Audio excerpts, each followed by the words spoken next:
మీ business మా ప్రచారం. To advertise on I news YouTube channel సంప్రదించవలసిన నంబర్ 7842323399. ఆ జిల్లాలో గులాబీ పార్టీకి ఊపిరి తీసుకునే టైం ఇవ్వడం లేదు కాంగ్రెస్. కావాలనే కక్ష సాధింపులకు దిగుతున్నారని కారు పార్టీ నాయకులు ఆరోపిస్తుంటే, మీరు నేర్పిన విద్యయే నీరజాక్ష అంటుంది హస్తం పార్టీ. మీరు చేస్తే చట్టం, మేము చేస్తే శాసనమా అని అడుగుతున్నారు కాంగ్రెస్ నాయకులు. వేధింపులు సరికాదని గులాబీ గ్యాంగ్ గోల పెడుతుంటే, మరప్పుడు మీరు చేసింది ఏంటని ఫ్లాష్ బ్యాక్ గుర్తు చేస్తుందట అధికార పార్టీ.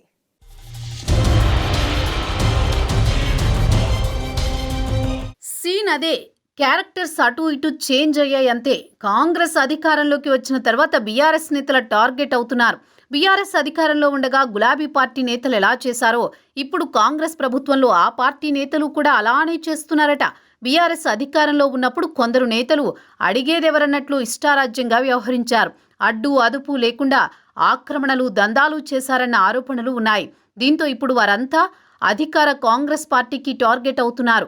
వెంటాడి వేటాడినట్లు పాతవన్నీ తవితీస్తున్నారు.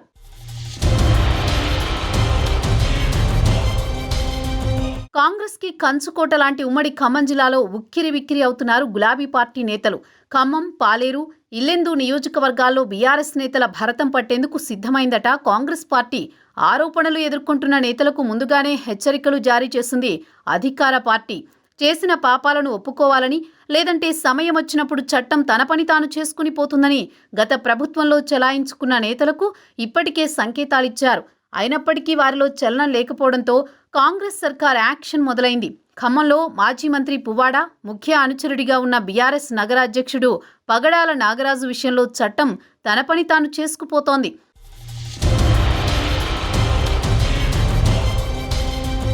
ఖమ్మం నగరం నడిబొడ్డున ఉన్న భూమిని 59 జీవో పేరుతో కబ్జా చేశారన్న ఆరోపణలు ఉన్నాయి.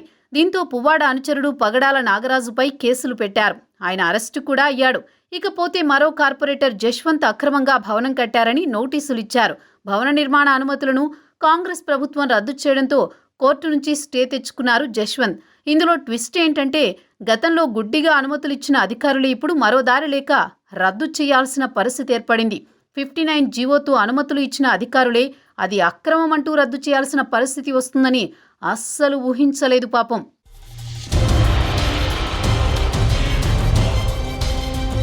భద్రాద్రి కొత్తగూడెం జిల్లా ఇల్లెందులో బీఆర్ఎస్ పార్టీ నుంచి మున్సిపల్ చైర్మన్ దమ్మాలపాటి వెంకటేశ్వరరావు తర్వాత కాంగ్రెస్లో చేరారు.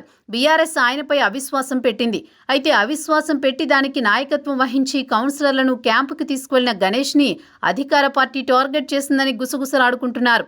అధికార పార్టీ నాయకుల ఒత్తిడితో గణేష్ కోళ్ల ఫారాన్ని అటవీశాఖ అధికారులు ధ్వంసం చేశారు.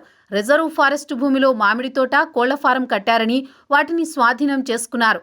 అయితే ఎప్పటి నుంచో ఈ భూములు పరాధీనమైనప్పటికీ ఇన్నేళ్లు ప్రభుత్వ అధికారులు పట్టించుకోలేదు.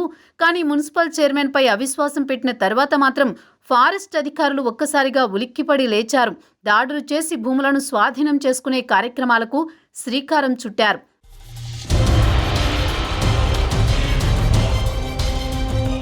మంత్రి పొంగులేటి ప్రాతినిధ్యం వహిస్తున్న పాలేరు నియోజకవర్గంలోనూ ఇలాంటి వ్యవహారమే మరోటి జరిగింది. కూసుమంచి జెడ్పీటీసీ భర్త, సొసైటీ చైర్మన్ ఇంటూరి శేఖర్ని అర్ధరాత్రి సమయంలో పోలీసులు అరెస్ట్ చేశారు. జీళ్ల చెరువు శ్రీ వెంకటేశ్వర స్వామి దేవాలయం చుట్టూ తవ్వి మట్టిదందా చేశారన్న ఆరోపణలు ఉన్నాయి. అలాగే నాణ్యతకు నీళ్లొదిలిన మార్కెట్ నిర్మాణం చేస్తున్నారన్న ఆరోపణలు శేఖర్ మీద ఉన్నాయి. దీంతో ఆయన్ను అరెస్ట్ చేశారు. విషయం తెలుసుకున్న బీఆర్ఎస్ జిల్లా అధ్యక్షుడు ఎమ్మెల్సీ తాతామధు నేలకొండపల్లి పోలీస్ స్టేషన్ దగ్గర ఆందోళనకు దిగారు. ఇది అన్యాయమంటూ తాతామధు ఎంత మొత్తుకున్నా పట్టించుకునే పరిస్థితి లేకుండా పోయింది.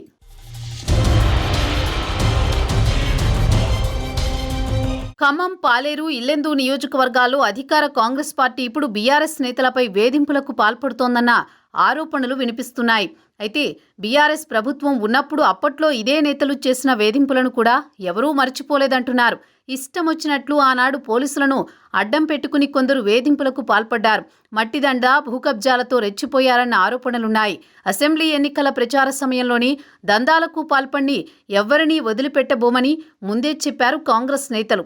అక్రమంగా తిన్న సొమ్మును కక్కిస్తామని, పేద మధ్యతరగతి ప్రజల భూములను కబ్జా చెర నుంచి విడిపిస్తామని హామీ ఇచ్చారు. అప్పుడు చెప్పినట్టే ఖమ్మం నియోజకవర్గంలో భూ కబ్జాల ఘటనలపై ఆరా తీస్తూ ఒక్కొక్కరిని అదుపులోకి తీసుకుంటున్నారు. చేసిన తప్పులకు శిక్ష తప్పదని కాంగ్రెస్ అంటుంటే ఇది రాజకీయ కుట్రని ఆరోపిస్తున్నారు కారు పార్టీ నాయకులు.